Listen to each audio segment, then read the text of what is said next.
Hey there, I wanted to make a quick video about these brass hexes. I know a lot of people are using them, um, even for if you're using wheel weights and just using these kind of brass hexes. There's something you need to see. So let's start off with the small ones and then we'll move up to my experiment. The big thing with these was I found that when you put them on, this collar rubs against the bearing, and I believe I talked about that earlier. So what I did was shave it back, and now I got plenty of gap there, and it won't rub. Which brings me to the back wheel. You can do the same, but the length of the sleeve on here doesn't touch. Even when you tighten the wheel, there's still going to be a gap there. So what I found was I wanted to move up to having some weights in my wheels, so I can do some side crawling. So I got these cheaper ones off eBay, and same issue. When I put this one with the collar on, it would rub up against the bearing, but on the back not so much. So I just left it alone. Actually kind of gives it a space off these two screws on the back axle, and these are very important next. Put that on. Same thing. I looked in there, no rubbing. So the motor is free and clear to run without any rubbing on these wheel weights, even when you tighten them down. Now, what I started this video to do was my experiment. I said, is there enough clearance on these two screws when the wheel weights are in?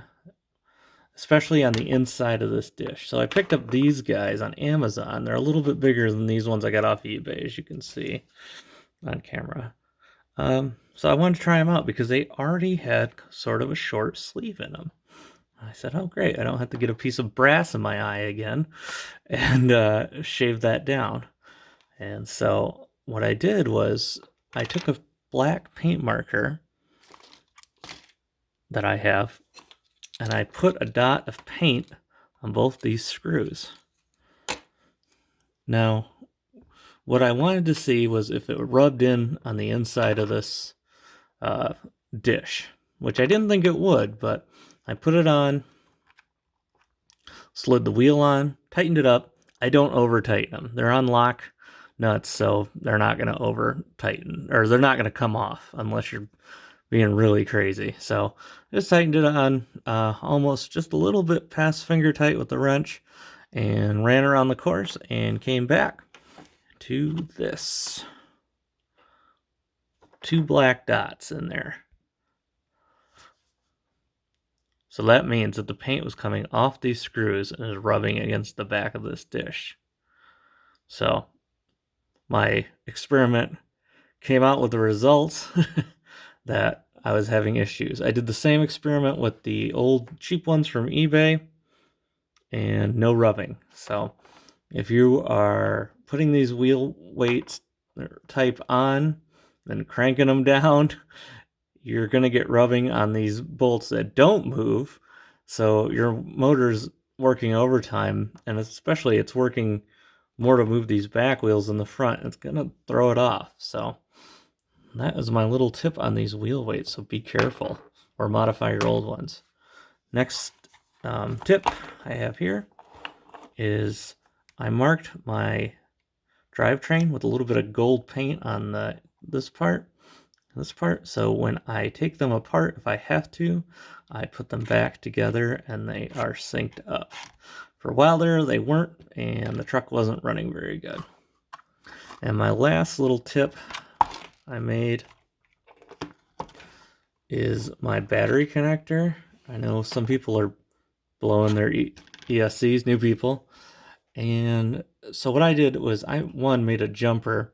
I also made a similar jumper with a different JST tip on it. But the big thing about this is I'm not pulling it out of my ESC every time. I'm pulling it off this. But what I did was mark the top and this flange red. So when I have to put them together, I'm not guessing, because they made these adapters like, one color and everything like that. So if I do that, it will slide in correct each time. And I did the same thing on my charging cord. So when I had to charge my battery, I know every time it's in correctly. So those are my quick tips. If you have any questions, leave a comment, and thanks for watching.